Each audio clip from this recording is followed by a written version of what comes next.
Doc, ¿usted cree que lo ambiental se está volviendo cada vez más político? Sin duda, es eminentemente hoy parte de la discusión política. Tiene una base y un origen científico basado en la evidencia, cosa que es fundamental, pero cada día es más una decisión y un asunto político, porque compromete no solo a unos pocos, los que están dedicados a estudiar esto, sino que compromete a la sociedad como un todo. Tenemos que poder cuantificar no solo lo que producimos, los bienes y servicios, que es lo que hacen las cuentas nacionales, sino también cuantificar el impacto de esas actividades sobre los factores fundamentales para la vida, como es las emisiones de gases de efecto invernadero, pero también la biodiversidad. ¿Cuánto vale preservar esa biodiversidad? Vale más que tener una cabeza de ganado y lo que pueda producir esa cabeza de ganado en leche o carne o lo que sea. Muy buenas noches a la gente de Poder Ambiental. El día de hoy absolutamente emocionado por estar aquí con el doctor Mauricio Cárdenas, una figura nacional e internacional muy importante. Muy brevemente les quiero comentar, el doctor Cárdenas es economista de la Universidad de los Andes de Colombia, de donde también tiene una maestría en economía y tiene un doctorado en economía de la Universidad de Berkeley. En términos de experiencia, me podía quedar aquí mucho tiempo leyendo la experiencia del doctor Cárdenas, pero me gustaría decir que él fue gerente del Grupo de Energía de Bogotá, fue director del Departamento Nacional de Planeación, fue miembro de la Junta de la Bolsa de Valores de Colombia, fue director ejecutivo de Fedesarrollo, fue miembro de la Junta de Ecopetrol, que es la empresa de petróleos de Colombia, la empresa más grande de Colombia, fue asesor de la Junta de Vivienda, que es el segundo banco más grande de Colombia, ha sido ministro de Estado de 4 carteras diferentes, de ministro de Desarrollo, de Transporte, de Minas y Energía y finalmente de Hacienda y Crédito Público. Y actualmente es asesor internacional de Goldman Sachs y es el director de la maestría en Administración Pública en Liderazgo Global de la Universidad de Columbia. Doctor Cárdenas, muy buenas noches y bienvenido a Poder Ambiental. Sí, pues muchas gracias, Juan Pablo. Estoy muy complacido de estar en este programa y a través de tus micrófonos llegarle a toda una audiencia interesada en los temas ambientales, en los temas de nuestra Amazonía. En fin, muchas gracias por la invitación, muchas gracias por tenerme en este programa. Super, Doc, entonces digamos que como la audiencia mía es de gente que le gusta principalmente el tema ambiental, me gustaría que usted me explicara muy rápidamente en qué consiste el trabajo de un ministro de Hacienda y cuáles son sus principales responsabilidades, por favor. Un ministro de Hacienda pues juega un papel dentro del gobierno que tiene que ver especialmente con el manejo de los recursos, es decir, la asignación de recursos del presupuesto, que es pues por supuesto algo que tiene mucha conexión con el tema ambiental, porque ahí es donde se establecen las prioridades, ahí es donde se define en qué se invierte y qué no se invierte, de manera que hoy me voy a adelantar un poco en el tema, los ministros de Hacienda juegan un papel central en la agenda climática. ¿Por qué? Porque van a tener que evaluar mejor en qué se invierte y con qué criterio, y van a tener que medir no solo cuánto se está gastando en cada actividad, sino también cuál es su impacto sobre las emisiones de gases de efecto invernadero. Esto lo digo como un adelanto porque el presupuesto ya no solo va a ser recursos, el presupuesto también va a ser medir el impacto desde el punto de vista del cambio climático. Un ministro de Hacienda también tiene que asegurar los ingresos con los que se financia ese presupuesto. Eso es la política tributaria.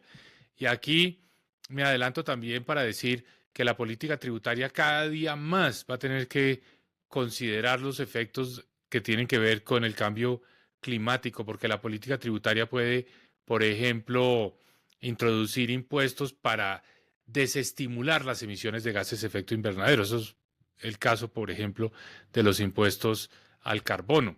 La política tributaria tiene mucho que ver con la generación de ingresos para financiar al gobierno y eso pues evidentemente es un tema en el que se generan pues muchos incentivos que pueden a la postre afectar la actividad del sector privado y afectar digamos los objetivos que tenga un determinado país. Entonces, política tributaria, política de gasto. Sumémosle a esto el financiamiento del gobierno, las emisiones de deuda. Y aquí de nuevo también hay una agenda ambiental, porque uno puede hacer emisiones de deuda que de una vez amarren objetivos ambientales. Por ejemplo, los bonos verdes o bonos temáticos, para hablar en términos más generales, bonos que tengan diferentes propiedades. Ejemplo, bonos que tengan metas ambientales ya predeterminadas. Esos son los bonos que son, digamos, como que están atados, que están amarrados a objetivos de sostenibilidad. En fin, el financiamiento a través de las multilaterales. Las multilaterales también pueden contribuir mucho a los objetivos de descarbonización, los bancos regionales, los bancos multilaterales, en fin, Banco Mundial, BID, CAF, etcétera. Entonces, esa es parte de la tarea de un ministro de Hacienda. Y como si eso fuera poco, está la regulación. La regulación económica es en aquellos sectores que por alguna u otra razón, porque son estratégicos o porque son sectores donde puede haber algún tipo de poder monopólico o sectores que se considera que deben estar regulados para asegurar un determinado resultado de beneficio a la sociedad. En esos sectores regulados, el Ministerio de Hacienda juega un papel determinante en la definición de esas regulaciones. Entonces, lo ilustro con el ejemplo más básico de todos. El sector financiero debe estar cada día más comprometido con la agenda climática, mirando las emisiones de sus clientes, dónde está la cartera de créditos. Entonces, pues evaluar los riesgos que se incurre al prestar a un determinado sector y eso debe responder a una regulación. Entonces, en esa regulación el Ministerio de Hacienda juega un papel central. En fin, el Ministerio de Hacienda está por todas partes, es totalmente transversal, afecta a todos los sectores del sector público, de la economía. El Ministerio de Hacienda tiene funciones de gasto, funciones de ingresos, funciones de financiamiento y funciones de regulación de sectores. Y le voy a añadir uno más. Las empresas estatales son de propiedad del gobierno nacional.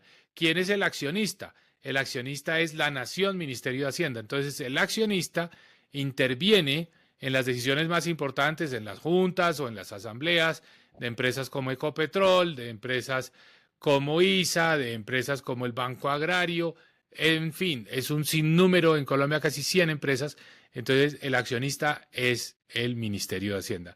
Entonces, como usted se podrá imaginar, Juan Pablo, esto toca por muchos lados la agenda ambiental.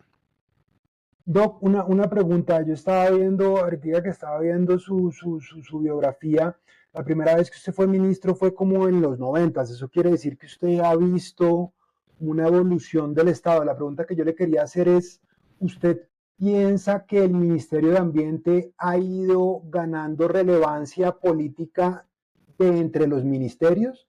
Sí, Porque, sin duda. Mire, yo fui el ministro en el año 1994, en el gobierno de César Gaviria, ministro de Desarrollo Económico, que era el ministerio que tenía la responsabilidad de los temas industriales, comercio, turismo, pero por otro lado vivienda, agua potable y saneamiento básico. O sea, era un ministerio muy transversal de muchos sectores.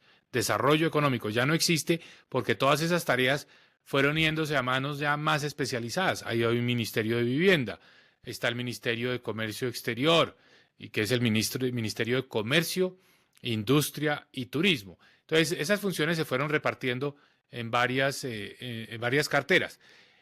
Por esa época surgió el Ministerio de Medio Ambiente. Ese ministerio es hoy, pues ya casi 30 años después, un ministerio mucho más importante de lo que era en ese momento. Es un ministerio que juega un papel crítico por muchas razones, pero la más importante es que tenemos una regulación mucho más estricta de los temas ambientales, que la ejerce la ANLA y que por lo tanto es un invitado, juega un papel central en muchas de las decisiones de inversión en Colombia. ok, Doc, entonces, digamos, ahorita el tema de la Amazonía. La Amazonía, el bioma amazónico ocupa más o menos el 42% del territorio de lo que está en tierra de Colombia, ¿no? No de los océanos, es decir, casi la mitad. Y ese es un sector que es muy valioso, pero que genera pocos ingresos.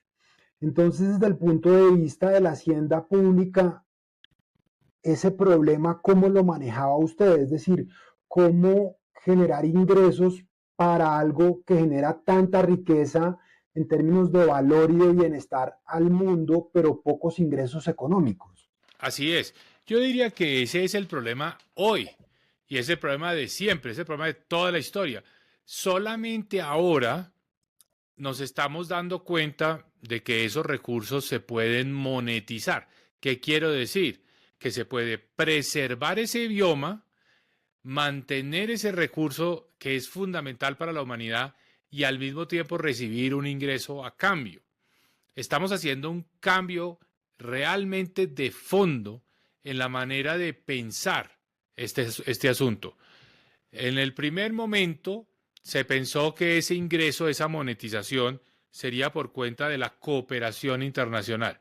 Es decir, viene la cumbre de Río de 1992, perdón, y entonces surgen programas como el Red Más, o Red inicialmente y después Red Más, que es la idea de vamos a donar plata a los países ricos hacia los países pobres, que es donde están estos biomas, y que vamos a darles unos recursos para que los mantengan. Ese primer modelo, pues no tuvo el impacto suficiente, porque lo que vimos hoy, pues 30 años después de la cumbre de Río, es que la Amazonía pues se ha ido destruyendo y que estamos llegando a ese punto, digamos, de inflexión donde se pueden desencadenar unos efectos que acaben, digamos, destruyendo esa enorme riqueza planetaria. Entonces ahora está entrando en escena otro modelo, que es un Ujú. modelo no basado en la cooperación o la ayuda, sino basado en el mercado, es decir, en la emisión de los créditos de carbono. Los créditos de carbono son una especie de papel que le sirve a los grandes emisores de gases de efecto invernadero, pero de dióxido de carbono en particular, para decir lo que estamos emitiendo en nuestros países, economías avanzadas, el norte, lo vamos a compensar conservando y protegiendo la biodiversidad en la Amazonía. Entonces, ese es un cambio de modelo que nos puede llevar a tener más recursos, pero ese cambio de modelo trae también unos riesgos, así como el riesgo de la ayuda internacional era que la plata no llegara y que no era suficiente y nunca fue suficiente, el cambio de modelo hacia los créditos de carbono tiene otro riesgo, y es que no solo se trata de maximizar la captura y el almacenaje del CO2, que eso es muy importante, sino también de proteger la biodiversidad. Entonces, cuando estamos pensando solamente en términos de dióxido de carbono, estamos monotemáticos en el tema de dióxido de carbono, corremos el riesgo de entrar por un túnel que dice todo lo que hay que hacer es sembrar árboles. Pero la realidad es que no es solo eso, no es solo eso, hay que proteger especies, hay que proteger comunidades, hay que proteger la forma de vida, hay que proteger muchas cosas y los créditos de carbono miran muy específicamente un aspecto, que son las emisiones de CO2. Entonces el mundo está todavía buscando cuál es la solución a este problema. Hay una manera de verlo que está cogiendo mucha fuerza, que es decir, sí, créditos de carbono sí, pero no para unos proyectos puntuales de 500, 600, 1000 hectáreas, y donde entonces se dice se protegen esas 1000 hectáreas, pero no saben lo que va a pasar en las 1000 hectáreas de al lado. Pueden que acaben siendo deforestadas y no logró nada, sino que se Claro. está pensando en un esquema que se llama jurisdiccional, es decir, donde hay créditos de carbono, pero de estados, por ejemplo, o departamentos, para ponerlo en términos de Colombia, del Putumayo, del Caquetá, del Amazonas, Baupés, créditos de carbono en una jurisdicción y el Estado se encarga de proteger toda esa jurisdicción. Esto está todavía en estado de discusión y es parte del debate, pero todavía no hemos logrado monetizar, que es lo importante, no hemos logrado recibir los recursos, porque lo que vale esa captura y almacenaje de CO2 es mucho más de lo que da talar una hectárea y poner una cabeza de ganado ahí o sembrar cualquier cultivo. Es mucho más, para la humanidad es mucho más, pero todavía no hemos encontrado la forma de traducir ese valor que tiene la preservación en ingreso para la gente que está en las comunidades. Eso es lo que no hemos logrado todavía.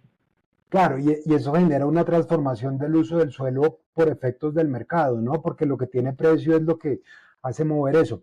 Pero quería hacerle una observación. Yo hace unos días entrevisté acá a una de las mentes, desde mi punto de vista, más importantes del medio ambiente a nivel global, que se llama Pavan Sukhdev. Pavan Sukhdev fue el director de un estudio que se llamaba La economía de los ecosistemas y la biodiversidad, que era de las Naciones Unidas. Y la conversación que nosotros teníamos ahí hablábamos de la importancia de incluir la biodiversidad dentro de las cuentas nacionales, ¿cierto? Y que usted pueda tener unos indicadores a nivel internacional que puedan llegar a ser comparables para que sean la base de eso que usted estaba diciendo. Tener una base de valor que sea o sea, por ejemplo, la base de una conversación política para después empezar a monetizarlo. ¿Usted qué tan fácil cree que pueda llegar a hacer eso? No tanto desde el punto de vista técnico, sino desde el punto de vista político. ¿Qué tan complejo puede llegar a ser eso? A ver, tenemos que poder cuantificar no solo lo que producimos, los bienes y servicios, que es lo que hacen las cuentas nacionales, sino también cuantificar el impacto de esas actividades sobre los factores fundamentales para la vida, como es las emisiones de gases de efecto invernadero, pero también la biodiversidad. ¿Cuánto vale preservar esa biodiversidad? Vale más que tener una cabeza de ganado y lo que pueda producir esa cabeza de ganado en leche o carne o lo que sea. Entonces sí, necesitamos hacer unas cuentas que muestren no solo el ingreso que da esa cabeza de ganado, sino también el costo que genera en términos de destrucción de la biodiversidad. Conclusión, las cuentas nacionales van a tener que ir evolucionando para poder capturar, y este es un término muy de economista, las externalidades negativas. Es decir, que uno pueda decir, el Producto Interno Bruto no es solo lo que se produce, sino también réstele lo que cuesta y los efectos negativos que genera, en este caso, por ejemplo, en términos de pérdida de biodiversidad. Hacia allá tienen que evolucionar las cuentas nacionales, no hay la menor duda. Y si usted me pregunta, esa evolución de las cuentas nacionales es absolutamente natural, porque no podemos estar midiéndonos en términos de crecimiento económico y la carrera por el crecimiento económico e ignorando el efecto negativo sobre la sostenibilidad, en este caso sobre las emisiones de gases de efecto invernadero o la destrucción de biodiversidad. Ese cambio es mucho más importante que el que proponen algunos, que es, oiga, midamos no el Producto Interno Bruto, sino el Producto Interno de Felicidad, que es como incluir variables de calidad de vida, etcétera. Eso es menos importante que poder incorporar en las cuentas nacionales las externalidades negativas. Doc, y en ese orden de ideas, digamos, usted ahorita estaba hablando de la importancia de los mercados, por ejemplo, de los mercados de carbono y todo ese tipo de cosas para poder financiar eso, pero por ejemplo, a nivel macroeconómico, por ejemplo, de la Amazonía está Ecuador, Perú, Colombia, Brasil, ¿qué incentivos macroeconómicos podrían llegarse a manejar? Es decir, ¿con qué hubiera soñado usted que le hubiera llegado y que usted hubiera dicho, yo con esto hubiera podido hacer muchísimo mejor el trabajo de la Amazonía? ¿O qué cree que se debería gestionar a nivel macroeconómico? Sí, a ver, yo creo sinceramente que una de las tareas que hay que hacer es emitir todos los países amazónicos un bono que se coloca en los mercados internacionales a una tasa de interés más baja de la que normalmente tienen los papeles de nuestros países, o sea, que implícitamente aquí haya un subsidio, en el sentido de que se paga una tasa de interés más baja, un bono que colocan mancomunadamente todos los países amazónicos, con el único objetivo de que los ingresos provenientes de ese bono, que se vende en los mercados internacionales, se utilicen para proteger la Amazonía. Entonces, todos al tiempo, pongamos un bono de 5.000 millones de dólares, de los cuales 3.000 van para Brasil, 1.000 para Colombia, bueno, se reparte, y es para obtener unos resultados en términos de protección de la biodiversidad en la Amazonía y al mismo tiempo lo que vamos a pagar por ese bono entre todos los países es menos a lo que cada país tiene que pagar cuando se endeuda. Ese es un primer paso muy pequeño, pero emblemático de que esto es un tema coordinado. Segundo paso, macroeconómico, porque es lo que usted me está pidiendo. Sí, señor. Por favor. Tenemos que buscar acelerar la emisión de créditos de carbono. O sea, los créditos de carbono están un poquito desprestigiados en este momento porque ha habido problemas en la parte de verificación. Muchas veces no se hace lo que se promete en esos créditos, es decir, de que se va a conservar, se va a proteger, no se va a talar, no se va a deforestar. Entonces tenemos que hacer unos créditos de carbono que tengan más garantías, más seguridad para el inversionista y que los recursos pues lleguen a las comunidades.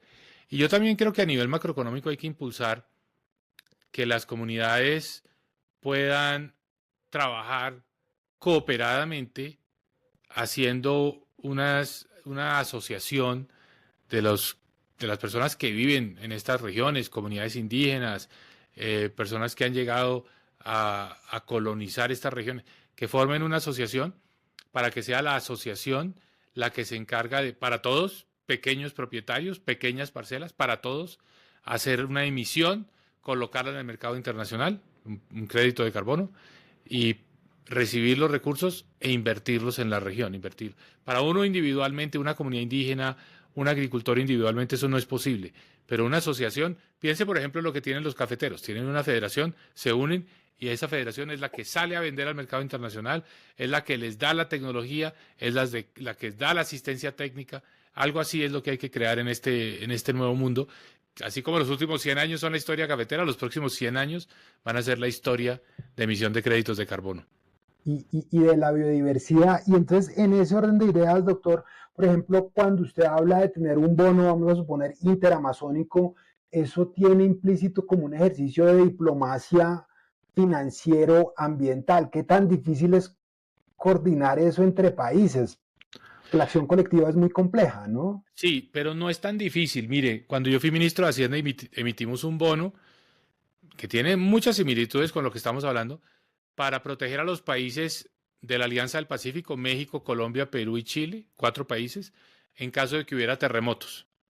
En vez de salir a buscar un mecanismo para proteger a Colombia frente a un terremoto, busquemos un mecanismo para proteger a los 4 países frente a un terremoto.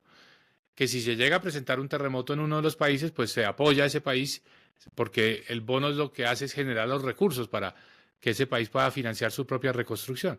Pero como es muy difícil que haya terremotos al tiempo en 4 países, eso hace que sea más barato colocar ese bono que protege a los países frente a terremotos, que viene de 4 países, a que si lo hubiera hecho Colombia solamente, le hubieran cobrado más a Colombia. Entonces ya hay experimentos, ya hay ejemplos de coordinación, trabajo mancomunado, como dices tú, y sobre todo entre países que se pueden beneficiar en este caso del primero de la escala que daría un bono entre varios países de la Amazonía y sobre todo también pues de cuáles serían los criterios de asignación de esos recursos, las inversiones, y para eso nos pueden ayudar el BID o el Banco Mundial o la CAF sin ningún problema. Doc, digamos, el último tema que me gustaría tratar con usted tiene que ver como con la interfase del petróleo y la biodiversidad. Yo vi que, yo lo sigo a usted en redes y yo vi que usted estuvo en Davos, que es en Suiza.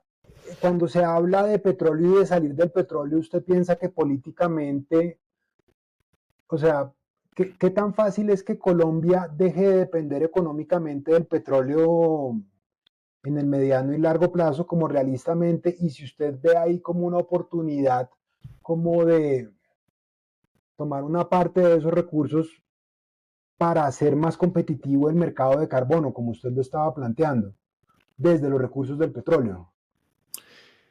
Mira, el petróleo se va a acabar y el uso del petróleo en la humanidad pues llegará el día en que termine. Ese día no sabemos exactamente cuándo está. ¿Para qué nos vamos a poner a especular si es el 2040, el 2050, el 2060? No sabemos. No sabemos. Sabemos que de aquí a allá se va a necesitar petróleo. Pero sobre todo sabemos que economías como la nuestra van a necesitar esos ingresos. Porque todavía necesitamos hacer muchas inversiones en Colombia para mejorar nuestros niveles de vida y no tendríamos en este momento una alternativa. Tenemos que ir construyendo esa alternativa. Ojalá la alternativa esté en este mundo de la biodiversidad, en el mundo de la emisión de los créditos de carbono, en el mundo de la búsqueda de actividades económicas basadas en esa biodiversidad. Ojalá que esté ahí, pero nos va a tomar un tiempo. Entonces, nosotros no podemos dar un salto al vacío. Necesitamos mantener unos ingresos. El mundo va a ir demandando menos petróleo. Ojalá nosotros podamos ser de los últimos en que producimos el petróleo, porque vamos a necesitar más esos ingresos que Arabia Saudita o que Emiratos Árabes o que Noruega, que ya están bastante desarrollados y ya tienen unos ingresos por habitante muy altos. Nosotros necesitamos más. Entonces, ojalá que seamos de los últimos, no de los primeros, porque si somos de los primeros, pues eso nos va a poner en una situación económica muy difícil, vamos a empobrecernos. Entonces, con la meta de hacer, de buscar cuál va a ser nuestra nueva fuente de ingresos, lo cual nos da un criterio, nos permite priorizar estos recursos del petróleo mientras los tengamos. Tenemos que priorizarlos en precisamente lograr ese sector, encontrar esas inversiones que nos van a mejorar las condiciones de vida y a dar la alternativa. Entonces tenemos que invertir esos recursos del petróleo precisamente en la búsqueda de esas alternativas. Y con el tiempo ir reduciendo esa dependencia. Yo no creo que aquí lo que funcione es lo que propone el gobierno del presidente Petro, que es básicamente un salto al vacío. Es decir, soltemos el bejuco del petróleo antes de agarrar el otro bejuco, que es el de la biodiversidad, el de la protección al medio ambiente. Es decir, tenemos que ir un poco de la mano de mantener unos ingresos, pero ya puesta la mira en la necesidad de encontrar alternativas y de diversificar nuestra economía. No creo que el tratamiento de choque, que es decirle al paciente, ¿sabe qué? Usted tiene un problema de obesidad y lo que necesita es morirse de hambre. No, yo creo que al paciente hay que darle, hay que irlo llevando en que mejore su dieta, haga más ejercicio y así sale al otro lado. Pero no se trata de pasar de los excesos a la inanición. Claro, de acuerdo. Doc, yo podría aquí quedar hablando con usted muchísimo rato, pero le iba a hacer las dos últimas preguntas que aquí se le hacen a todos los invitados de Poder Ambiental. Para usted, ¿qué es poder y para usted, qué es política? Poder es capacidad, es tener capacidad. Es decir, es poder traducir ideas, propuestas, eh, planteamientos, tesis en realidad. Es pasar del mundo de las ideas al mundo de la acción. El poder es lo que permite eso, porque el poder es lo que da los instrumentos, que pueden ser las inversiones, las normas.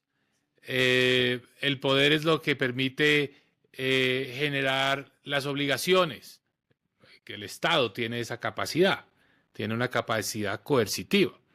Entonces el poder es lo que permite hacer eso.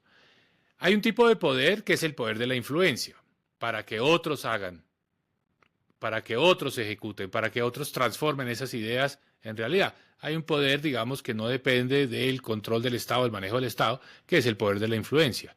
A los grandes intelectuales, quienes tienen, digamos, capacidad de influir sobre otros con sus ideas, etcétera. Ese es un tipo de poder.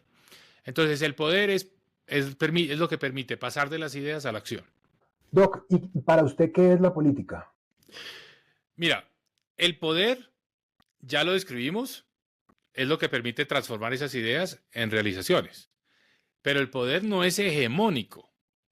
El poder no es monolítico, el poder está disperso, el poder lo tienen muchas instancias. Incluso la gente cuando piensa en poder piensa en el gobierno, pero no. El poder también lo pueden tener las organizaciones sin ánimo de lucro, los no gubernamentales, el poder lo pueden tener las autoridades locales, las comunidades indígenas. El poder está distribuido, especialmente en una democracia. Entonces, la política es el proceso en el que todas esas fuentes de poder convergen para encontrar las decisiones, para poder llegar a los puntos de acuerdo, para poder tomar ya acciones concretas. Entonces, es el espacio en el cual se da esa competencia, es el espacio en el cual se contraponen las ideas, las tesis, las diferentes fuentes de poder para llegar a decisiones. Entonces, el ejercicio de la política es muy distinto. El ejercicio de la política es ya la cancha de juego, donde se miden todas esas fuerzas, donde se debaten todos los argumentos para llegar finalmente a las decisiones. La política es indispensable. Doc, ¿usted cree que lo ambiental se está volviendo cada vez más político? Sin duda, es eminentemente hoy parte de la discusión política. Tiene una base y un origen científico basado en la evidencia, cosa que es fundamental, pero cada día es más una decisión y un asunto político, porque compromete no solo a unos pocos, los que están dedicados a estudiar esto, sino que compromete a la sociedad como un todo. Doctor Cárdenas, le agradezco infinitamente por habernos dado este espacio. Yo voy a poner acá, su Instagram es, ¿cómo es la Arroba dirección? Mauricio Card y tiene una rayita al final. Mauricio Listo. Card. Yo lo voy a poner acá y también para que sigan el podcast del doctor Cárdenas que se llama Entre Amigos. Es unas conversaciones muy interesantes. Doctor Cárdenas, muchísimas gracias por este espacio y esperemos que no sea la última vez en Poder Ambiental. Bueno, muchas gracias a ti. Chao, chao.